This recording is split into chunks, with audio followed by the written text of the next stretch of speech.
I'm Rob Stewart. I'm an executive producer and a TV host at KVIE, PBS. And PBS is the #1 trusted source for information in the country. And it is non-biased, it is straight to the point, and I think in this day and age, we need a lot of that type of information. We're here today to talk about storytelling, is that correct? And creative storytelling? Huh? Visual storytelling. Well, that is something that each of you can start doing if you haven't, which I'm sure you have, right now with literally your phones. Because some of the most viewed and spread videos that I've made have not come from all of the television production gear that we have at the station. It's come from right out of my pocket. And it is the best tool to be able to use when you use it for good. And I know that sounds stupid, and I know you hear that all the time, but here's the truth. So everywhere you go, somebody has a story. And if you dare enough to step outside of your comfort zone, okay, and just talk to the person who is closest to you, physically, like right next to you, and truly connect about what matters most to them, you will get a story, a true story. And those are the types of story that we need to share. And when you talk about visual storytelling, when there's truth to the story and there's a through line to what you're trying to tell, the visuals will come. So I'll give you an example. We recently did a story, and for many years, I've been doing television for 25 years. I could be your parent. And I wish I would have learned this at your age. I wish I could have been sitting there hearing these words at your age, because I didn't. I was headed to law school. I didn't want to go. My grades stunk. And I thought, what am I going to do with my life? Backed out of law school, finished college, did an internship at a TV station, and got into news. And did news for about 10, 12 years. And I enjoyed it, but I realized every day on the news I was reading these stories that were deeply affecting people. And I couldn't do it anymore. And so September 11th happened in New York City, and I was living there, and I was covering it. And after months and months, I realized that there had to be a better way for me. And I wanted to get into visual storytelling, and it was something I saw from Ground Zero that caught my eye, that changed my whole career. And that was the day that the fire trucks were leaving Ground Zero, not going to it, but leaving. And I thought, what in the world is going on here? They're going the wrong way. And what I realized was, as they were driving out, everyone starts clapping for them and raising flags, and I thought, my goodness, there's hope right there. That's hope. That's a story. Because it was visual. And we had all these people leaving and the flags going and people cheering, and that was the first hope story that came out of September 11th. And so I thought, I'm going to take my career in a way, if I can, of feature stories, in creative stories. And that's when all of those jobs were being cut, because they realized the things that make it on TV are trash, usually. Like it's just the worst things that you see end up getting on the news. It's not the best day when a news reporter knocks at your door.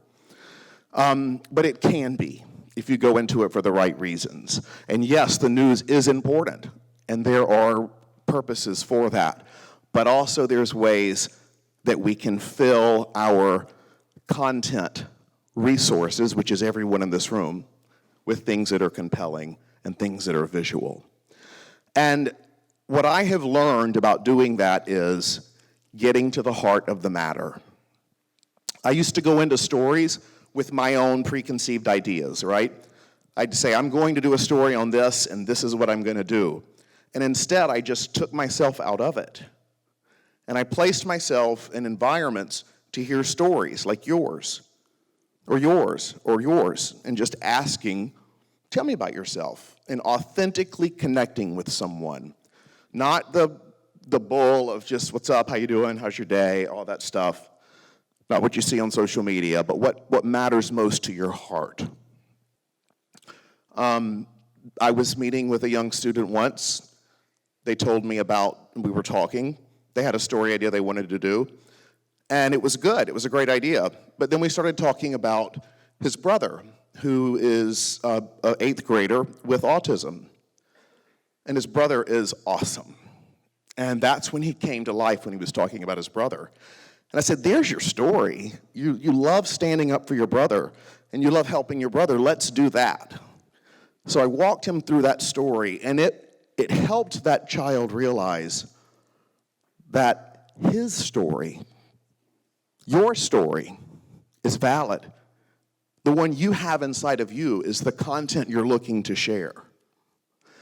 Every single one of you has something going on in your life right now that I promise you the world needs to hear. Every one of you. And I thought, well, how can I do these stories if I don't have an assignment from my job and the equipment to do it? And all of those things are right here in our heads that stop us from telling the stories we want to tell. You have the platform because of your age and because of the technology today, whether you have an iPhone or whatever, or you don't, you can borrow.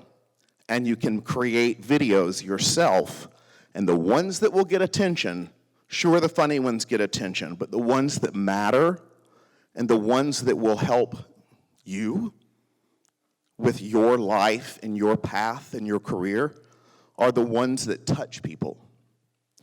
Because people will forget, I love this quote by Maya Angelou, people will forget what you say, but they'll never forget how you made them feel.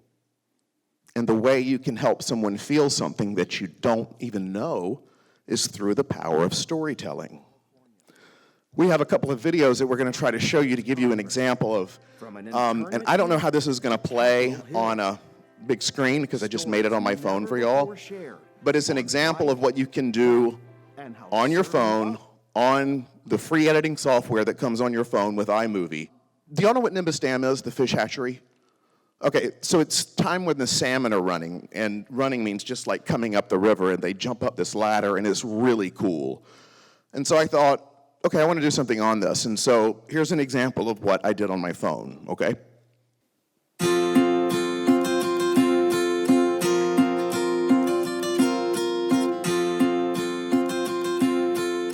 We've got a fascinating place to take you right now. It's the Nimbus Fish Hatchery in Rancho Cordova, and this is Laura Draft, the interpreter here. Good to see you. Good to see you. Fish interpreter, so you speak fish. That's right.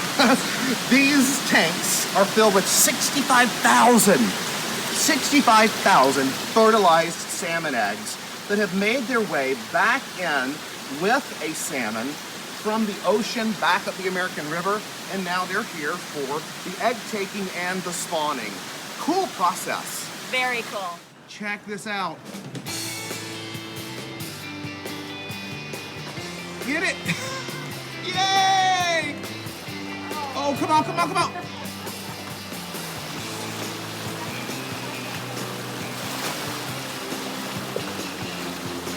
Got it.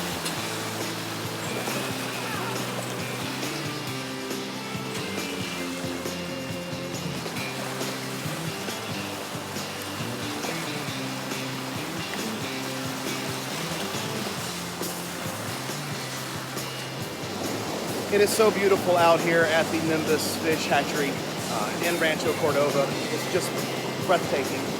Come out here and feel what it feels like to be here. Surrounded in the sounds of nature, the roaring water, the birds.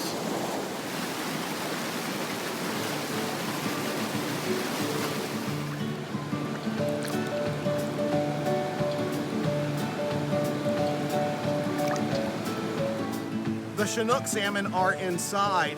These are the steelhead trout. Check this out. Come here. Hi, babies. Aw. And the birds too. Here, birdie. Nature, alive and well, at the Nimbus Fish Hatchery in Rancho Cordova. Oh. I love it. The reason I wanted to show you that is because I didn't have anybody to interview really except for the one person who was there taking the eggs. So I just made it a visual story. You asked about visuals, and I just thought that the visuals could tell the story there. But the heart of everything we're trying to do here is to connect with someone. So when you're interviewing someone, open-ended questions, no yes or no questions. And ask someone always, because this is something I didn't do till like 10 years into my career. At the end of every interview, what else would you like to talk about? And usually that's where you'll get your story. Now, it's okay to do that at the end because at the beginning, you've got to get them comfortable, and you're getting someone comfortable to talk to you. So have them disconnect from everything that's going on around them and to connect straight into you.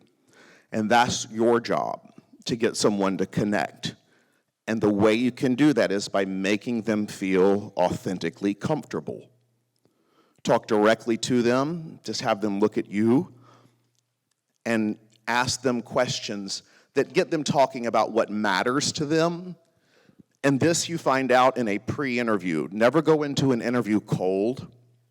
Make sure that you have done your research and you can talk to someone and find out about what matters to them before you start interviewing them, because it will make your connection level better with that person. They will open up to you more because they think you kind of already know about them. And so one big takeaway is always ask someone what else would they like to talk about. And that leads me to my next story, which is one I did not really, I hate to say this, but I didn't have it on my list to do. And it is a story about a woman, and I believe I think she was 102 or 103. And she's a knitter. And I want you to see that story if I can pull it up on here. So there was a lady who was 103 years old, and I heard about her through an interview. I'd interviewed this lady, and at the end of it, I said, what else would you like to talk about? And she said, I'd really like to talk about my friend Bobby. Bobby makes socks and booties, and she's not well right now. She's in the hospital, and we don't think she's going to make it. And I said, well, if she makes it, you tell her we're going to come talk to her about her socks and booties. Well, she made it, and somehow she was okay. And so we found her, we went and sat down and talked to her, and we just asked her, how are you doing? And tell me about your life. And it led to this conversation, okay? So a lot of it's about opportunities. When you see someone, you gotta trust your gut. And if you feel like there's a story there with someone, ask them. And I promise you they will tell you if you ask them from a place of sincerity and from your heart.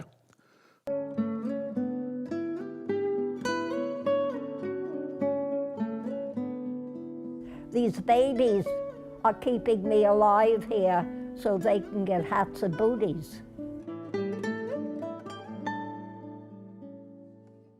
I am so excited to share this lovely human being with you. This is Bobby Averett here in Sacramento. Bobby, hi. Hi, I'm Bob. It's so good to see you. I'm happy when I'm with you. I'm happy when I'm with you too. I'm gonna just say it right up because it blows me away. You're 103. Yes, and I'm proud of that. Very proud of it, mainly because I'm still able to knit and make hats and booties for the babies in the hospital. How long have you been making these adorable hats and booties for children in need? I recently talked to the other ladies that are knitting too, and we had this lady come and brought us yarn and said if we would make the things for the babies, she would take them to the hospitals. So that was 5 years ago. So it's 5 years that I'm making the little hats and booties. And of all of the knitting group here, you're the only one that makes the hats and booties. True. And somebody better hurry up and learn. The hat is very simple. The booties are a little complicated, and somebody has to learn how to do it, because when I'm gone, the babies are going to have cold feet. Now, you recently got sick, and you were sick for about 3 weeks. 3 weeks. And you thought about these booties and hats while you were sick. Yes. Didn't know whether I'd still be able to do it. I was a little shaky, but I said, I gotta do it, and I'm doing it. And that's what's keeping me alive and going. This keeps you alive and going. The babies need me. That is so wonderful and so endearing. I love it. And that's why we picked you as a hero and a helping hand. It's my medicine. I call this my medicine, and it's keeping me going. I know it. I know it. Do you have any idea how many you've made? I think the ladies came up that I must have made. They came up with 500. Wow. I don't know how true that is. That's a lot of medicine. Yes, a lot. Yes. For you and for someone else. And I'm Think happy. about where these go. That helps someone Happy in for need. every minute that I do it. What does it mean to you to be called a hero and a helping hand? I paid no attention to that. I tried to think why this was going to be done. The only thing I came up with was that I'd never thought how important all the knitting and things would be. What is it about babies that tugs at your heart? You would, it's a good question to ask me, the fact that I love children, I never had any. So these are my babies. More than 500 of them. Yep. Thank you. What a pleasure. You're delightful. doll. You're a doll. I am better for knowing you. Sweetheart. I have been changed. Do you realize how I can walk around feeling very special now? You already were. You already were.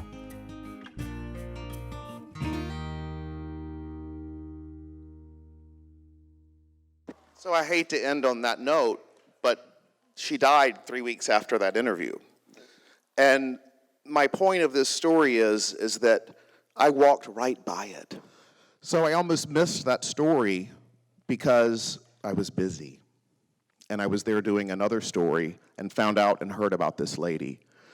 And the goal, my hope for that is that you completely forget about the person interviewing her, and your takeaway is this lovely lady's story, how she changed her life by trying to help other people that she never got to meet. In fact, we got there, and she said, "You're not interviewing me. I don't want that camera near me." And she was mad that she'd never gotten a thank you note from anyone for the socks and booties. She was pissed. And so I thought, let's just really get comfortable and talk to her. And she got really comfortable, and we just started rolling, and that came out of it. So another one is I was assigned to go do, have y'all ever been to iFly indoor skydiving? You have? I couldn't, it's expensive, so I couldn't go do it, but I got to do it for work. And so I'm like, heck yes, I'll go do that. But when I got there, I found another story. And so I want you to see this piece about indoor skydiving, and then I'll tell you why. Oops.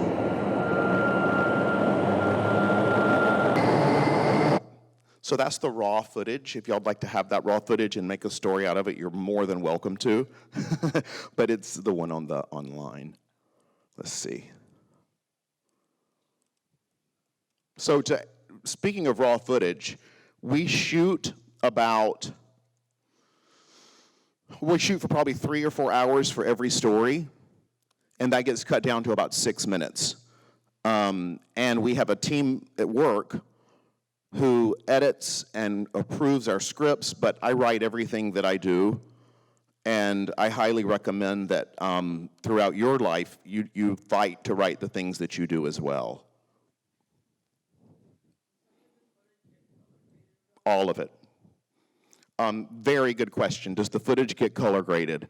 We have come back to the station with some pure junk. Nobody's fault. We have the best director of photography, but sometimes the cameras malfunction with lighting and stuff. Thank goodness we have the ability to color correct and audio correct almost everything. There are pretty affordable filters that you can download that will correct audio. We did a whole interview with someone. We had one chance to interview them. It was Vlade Divac with the Kings. And the interview, the audio was gone. It was all static, and we found a way to recover it. So don't give up if you've got some bad audio, because the audio and visuals are the story. And now, Rob on the road, exploring Northern California.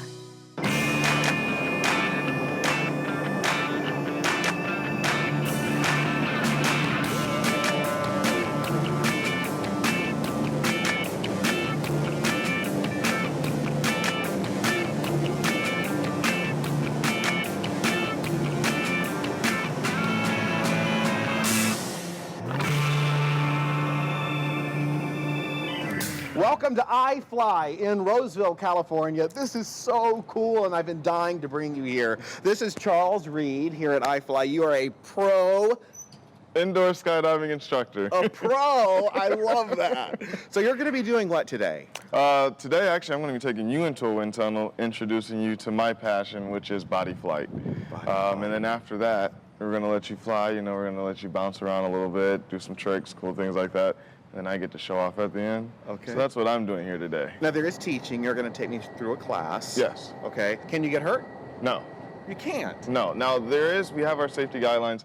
The only injuries we have sustained are shoulder dislocation, and that's because people have walked in with prior shoulder dislocations. I see. Okay. So other than that, no. And let's take flight. Let's do it. We don't get to say that every day on Rob on the Road. Actually, you don't. All right. Step into the wind tunnel, and if you've ever dreamed of flying, this is where dreams come true. First up, the beginner safety course. Who's done this before? I have not. Have you? No, I have not. No. Nobody. A bunch of newbies. Awesome. It's fair to say everybody's excited too, right?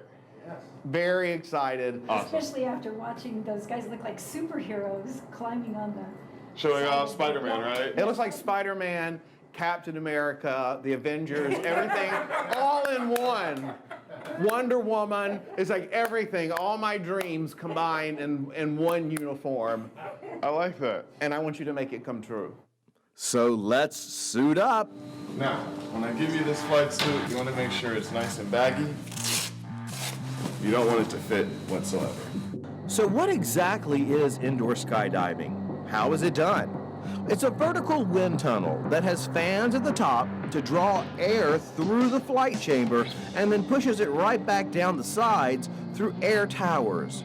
This invention has given pros like these hours of indoor practice time. This guy has made more than 5,500 jumps from planes and says this is the exact same feeling. It's 100%. It is just like skydiving, just like free falling. Really? Yeah, it is no different. The only difference is you don't have to fly a parachute at the end, and it's a lot less dangerous. All right, go ahead and buckle your helmet.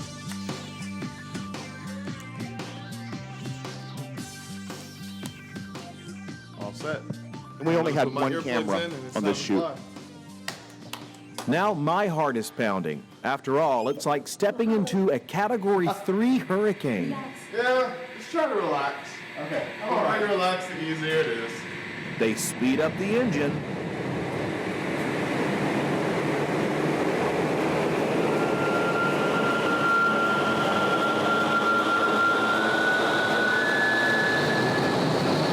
And we're off.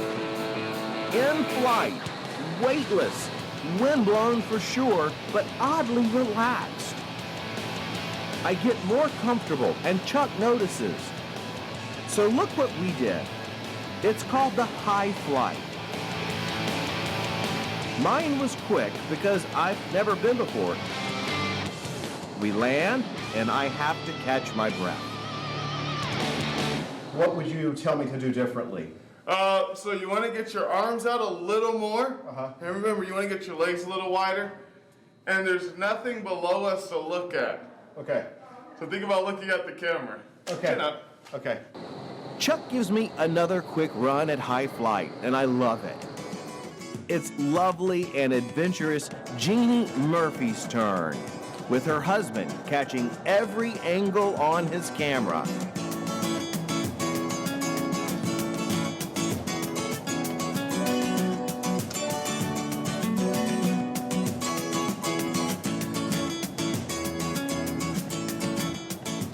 How'd she do? I did Awesome. good. I'm not drooling even. I thought I'd be drooling more. Don't tell Rob. She's a strong 9. That's great. Oh, it's really just amazing feeling. Yeah, I got an 8, but it's not over. Now, Jeannie is back in the tunnel. Time for her high flight.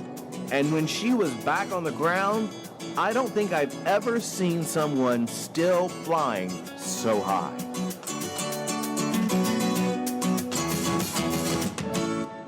What'd you think? So good. It was so good. It was really good. Didn't you love going up and down? I did. Really good. That was my favorite part, was The flying best part high. is when you come out, my legs aren't jiggly. Like, you know, sometimes if you're off a ride at the Yeah. fair or something. He told her that she'd get a 9. I heard. No, you weren't supposed to tell us. Oh, I heard it. I heard it from across the tunnel. I have good ears. Thank you so much. This was really Did a great job. So, did you see there was one shot in there, and I missed the biggest story there that day. I missed it. Did you see the man in the background who was just cheering so big for his wife through the wind tunnel? Did y'all see that? I didn't. And so after this interview was over, I did not ask her that question, is there anything else you want to share? What I did not realize is she had stage 4 lung cancer, and this was on her bucket list. And so I didn't learn that until we left that day, and she called me. She wanted some pictures, and she told me. And now the good news is she's fine. That was 5 years ago. She beat it. I saw her the other weekend at an event, and she's doing great. But that element of inspiration I missed because I didn't have my eyes open. I was too focused on me in that thing. Had I had my eyes open, I would have seen this joy going on between her and her husband, and I could have said, what's going on here? He is so happy about this. He was sobbing when he was watching her in the wind tunnel. And so that's an example of the importance. And sure, it's fun for someone to go do a story like that, but there's always a deeper story, and that you can connect and inspire somebody. And in this field, in the storytelling field, what will sustain you, what will serve you and make you fulfilled is one thing, and that's doing stories that at the end of the day you think could help somebody live a better life. And we quickly realize it's not about us. It's about service. I think storytelling is a service that we owe the world. I also think that if you want some good practice, how many of you have living grandparents? Oh, you're so lucky. One of the best things you could do is to practice on your grandparents. Or if there's someone in your neighborhood that you think is lonely and older, ask them to tell you their story. And to go back to visuals, which you asked me about over here earlier, If you do that, you go ask someone their life story, they've got plenty of visuals to go with that, I can promise you. And they would love to tell somebody. And I did that in my own life, and it has been something I have treasured forever because it connects you immediately to someone, and you get to hear things that you never knew about them. The other thing I wanted to tell you was, for like 20, there's in the TV and in the storytelling business, there's a lot of people do stories for awards. If you do a story for an award, it will not work. You have to do it because it matters to the greater good. And after about 10, 15 years, I completely stopped sending in anything for awards because I didn't care. And I never won any. And so our production boss at work said, you need to submit the knitter story to the Emmys. And I said, no, I'm not doing any of that. It's because we have to pay for it. It's kind of expensive. And so she said, trust me, do it. And so it won. This is the one, let's see. It's this one right here. So Bobby, the lady that won this Emmy, and I say she did because it was her story. And that story, the lady who passed away knitting, just by asking her how she's doing and to tell me about her life, it got the Emmy Award. So I love tangible examples, and I only bring that up as proof that someone's personal story matters to somebody else. And that is actually how you can find more and more and more stories, because everybody who has a story to tell, it has involved another person as well. I wanted to do a whole show that was just tell me your story, and then at the end of each show, they told me someone else to go interview, and we just to prove that everybody has a story. And an example of everybody having a story is this next one. And this is only 1.5 minutes long, this next piece. But I want you to see it because it's a new show we have out called The Journey. And all the other things you've seen, it's one camera shoot. So it's myself and Martin Christian, and he's amazing. He goes and shoots everything we do. And this other show called The Journey is something that requires 4 cameras. And we staff it with 2 photographers. So we have 2 unmanned, unwomaned, unworked cameras. They're just rolling, right? And then we have audio on 1 camera. So we run the audio through 1 camera because we're trying to save money, so we don't have mixers and an audio person. And we set up the other cameras and let them roll. Also, GoPros are great to use, as well as your phones shoot HD. Many times we've been in a jam, and we put HD footage on here, and you can't tell the difference. On The Journey, one of Sacramento's most influential women, a top executive in the country in minor league baseball today. I'm Susan. Susan Savage, the sole owner of the Sacramento Rivercats baseball team, is at the top of her game. But away from sports, life hasn't been just a field of dreams. For the first time, Susan Savage shares her personal story like never before. We don't go through the same thing, but we have the same pain. The shocking loss of the love of her life, the near drowning of her youngest son, and the life lessons she will bravely share in hopes of helping you. You are unconsciously courageous. Do you believe that? I'm sitting here. What must be shared from the journey of Susan Savage? I think everybody has a story. What would yours be? Susan Savage. What is it?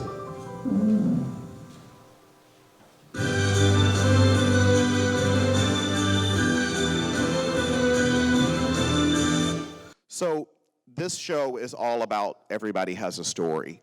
And I would had pitched to do this lady, Susan Savage, with the River Cats on Rob on the Road, Region Rising. I wanted to go out and play with the players and do a story on what the team means to the area.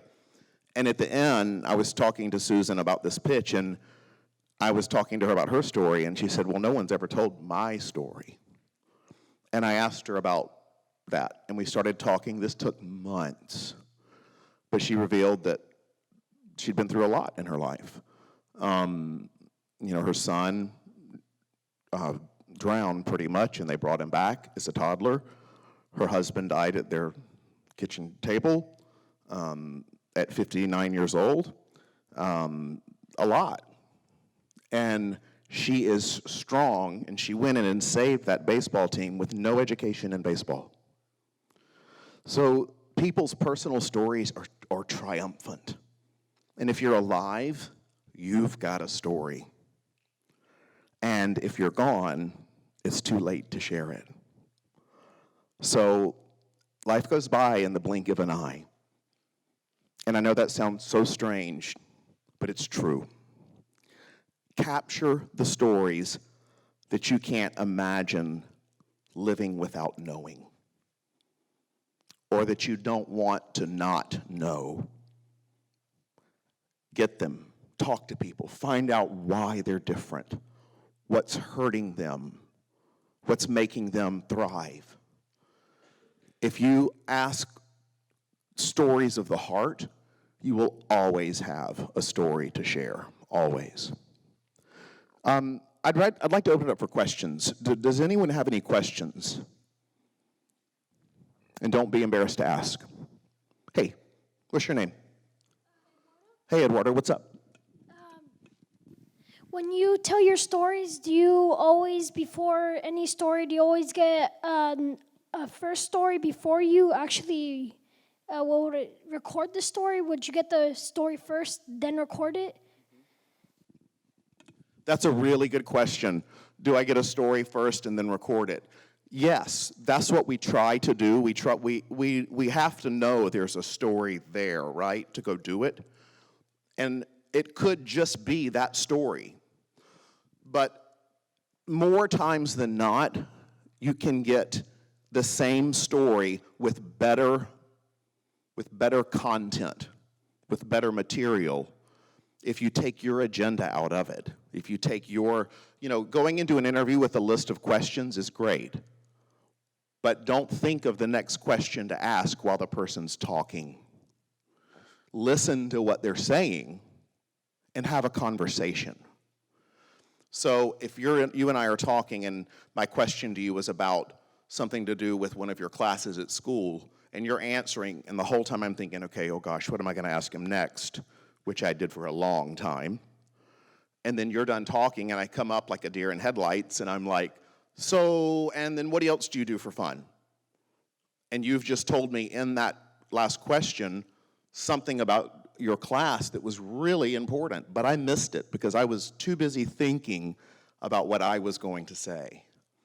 So once the interview is going, just have a conversation. And if you go blank, ask someone, can you explain more? Tell me more about that.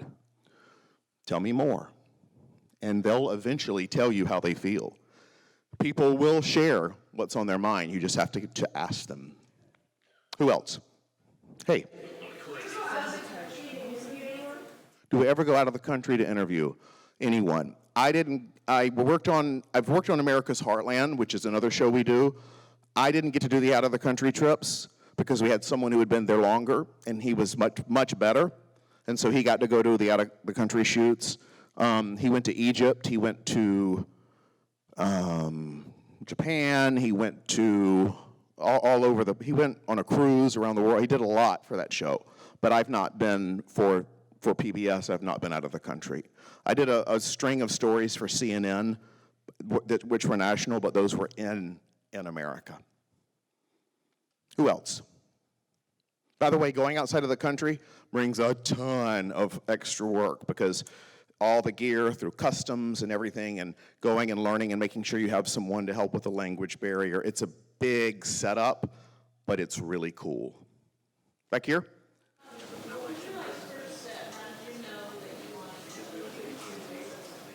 What was my first step, and how did I know that I wanted to do this as a career? Because I had no idea what I wanted to do.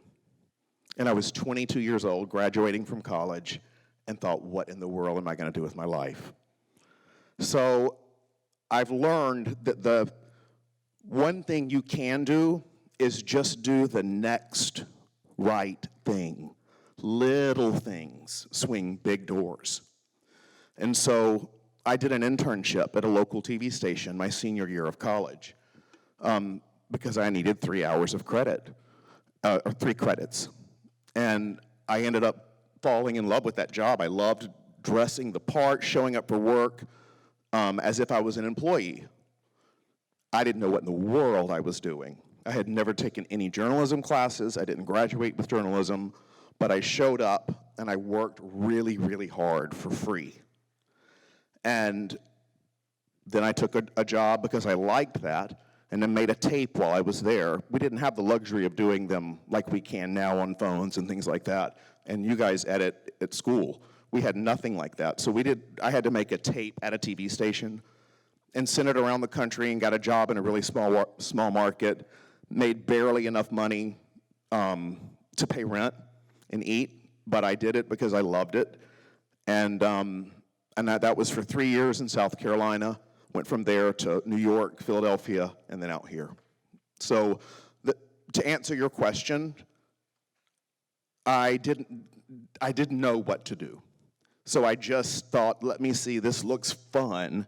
I'll try it. I applied for it doggedly, went after it, and got an internship job, and then acted as if I was an employee. And it worked. Had that not worked, I would have tried to do an internship in another place that I felt might be interesting, which I did at a law firm, and I didn't like that. So, hey. What part about gathering people's stories is your favorite part about it? What part about gathering people's stories is my favorite part? That's a good question. My favorite part is finding out the complete opposite of what I thought the story was. And usually that's the case, because I love just finding out what matters to somebody. And I always go into the interview talking about what it's for, but when you take it in a direction of, now tell me about what matters most to you, and you get on that train, that's what I love the most. Because people will tell you things. It's so interesting, y'all. When there's a camera on, people will tell you the worst things they've done, because we all make mistakes. But they will tell you what they've done to help someone else not make the same mistake. They will tell you the things that they're not proud of and the things they're proud of. And I don't care who it is, whether it's our U.S. Senator, whether it's someone who is temporarily experiencing homelessness on the streets.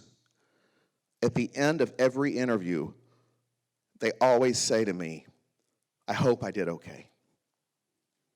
And people ask that when they've shared their heart. They want to know that it was okay. And that's my favorite part, when I know someone has shared their soul with us just for no greater reason except just to help somebody. Who else? Hey. This one was another one that I had no clue would even get one. This was for a story on, y'all know Google Earth? So this man found a bunch of pictures from Sacramento from the 1800s, and they were really crisp and sharp, and he Googled Earthed them. Like, he put them on his computer and zoomed into them, and you could see people on the street. It was so cool. And so I just got him talking about this. The problem with this man, is this being recorded anywhere? Okay. Well, I'll edit while I talk, which is what he should have done. But sometimes he said some things that we couldn't put on TV because he was having fun, and I told him we can't say those things on television. You shouldn't be saying them anyway. but he's a brilliant man, and he helped bring the Kings here. But he picked up this hobby about historic images and zooming in on them, and lo and behold, you'd see these awesome things going on the sides of the street. And so it was called Sacramento Historic Images, and that's the one that won that one for interview. Oh, by the way, I'm glad you asked that, because both of these were, so there's different categories in the Emmys. These were on interviewing. Now it's interesting because interviewing, the trick to that is just listening and asking someone to continue their conversation. So it's basically just to listen and to get them to talk. Mm-hmm.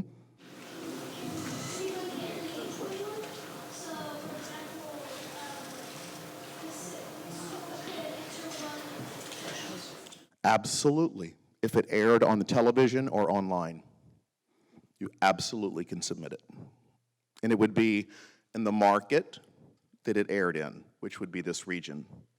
So if you sent in something to KVIE or to PBS and we aired it or put it on our website, you could submit that in a category. Absolutely.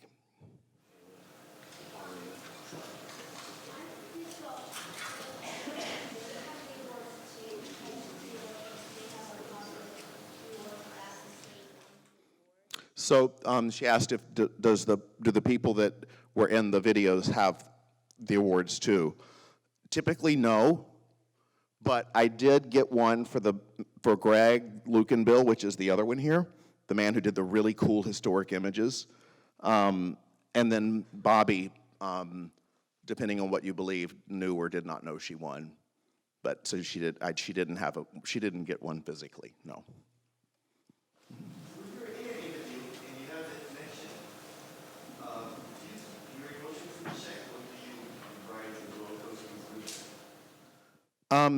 His question was, when I'm in an interview, do I keep my emotions in check or do I write it with them? My job is to keep them in check, but I'm human. And so, and I'm a crier too also. I can't help it. When someone's bearing their soul to you, it's kind of hard not to. But my job is not to do, because it's so interesting, when you do that, it can take away. I got reprimanded. I'll tell you, I got in trouble when I worked in New York for one of the stories I did from Ground Zero. I kind of lost it and fell apart, and I was crying some during an interview over the television. And I got reprimanded because my boss said, "How dare you make me worry about you? You were there to tell us the story, not to make us worry about you." And he had a very valid point. I disagree with it, but he had a valid point. And that was another sign for me to be in feature stories where they can be emotional so that you don't have to. It's so interesting. Once something can be emotional, you tend to be able to be okay. It's when you're having to play a role that you're not that it's hard to hold back.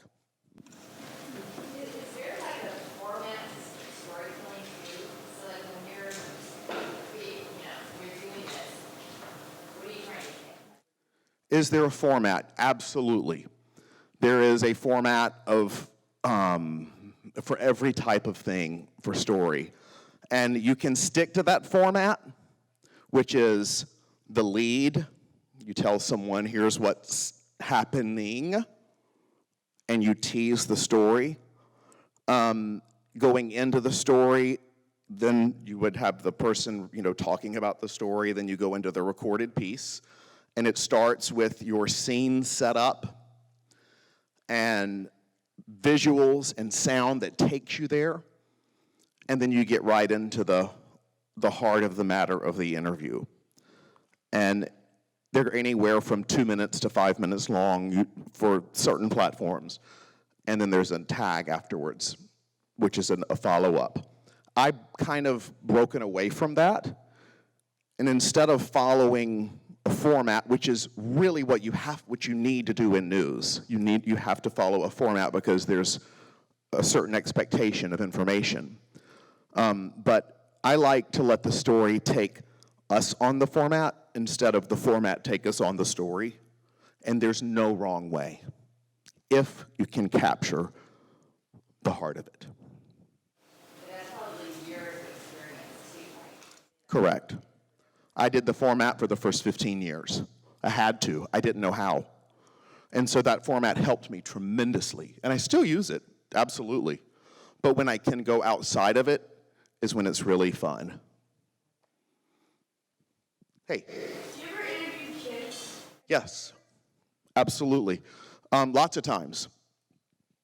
It's hard in schools because every student has to have a media waiver signed, and there's kind of some red tape. But we have interviewed lots of kids. We did a whole show on kids and of all ages. And I love talking to kids because kids see the world in a way that is so bright or different than when you get older. And so kids will flat out tell you how it is to them right now.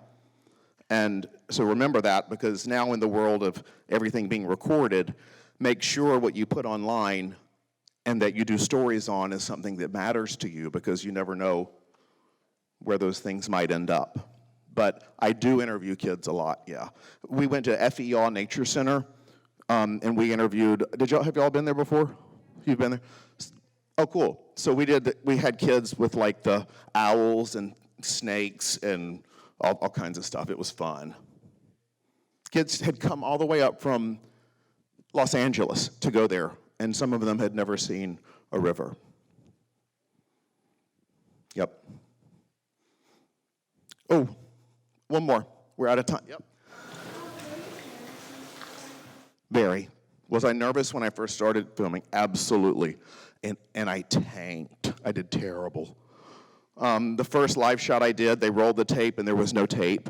So I had to fill the time by telling what the story was about. Oh my gosh, I was so nervous because I didn't know what I was doing. I still get a little nervous if it is live television does not make me nervous, because I'm just looking at you, okay? You have to cut out everything that's around you. But when it's a large group watching an interview, my job is to try to ask all the questions that people might be thinking, and I can get a little, I can kind of run down a rabbit hole on that one. But everything else, I think, kind of is okay. You always are going to get nervous with things, but it's just about getting used to it. One more.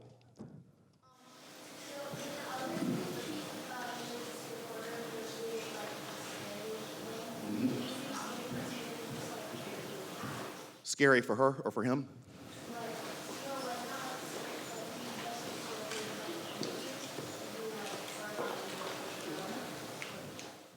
So I did, her question was, do I do scary things at times too, or do I just do feel-good things?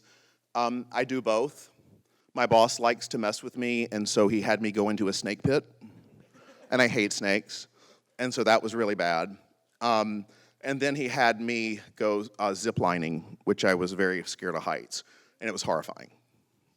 And then the CHP, I trained to be a CHP officer, which I failed, and I did that as a show, and that was pretty scary too. But it was fun. All right, one more, buddy. What else would you like to tell us? Brilliant young man. What I would like to tell you is that you are on the right track, and that I'm so proud of y'all, and that you're here on a Saturday morning to learn about telling stories. That just makes me so proud of y'all.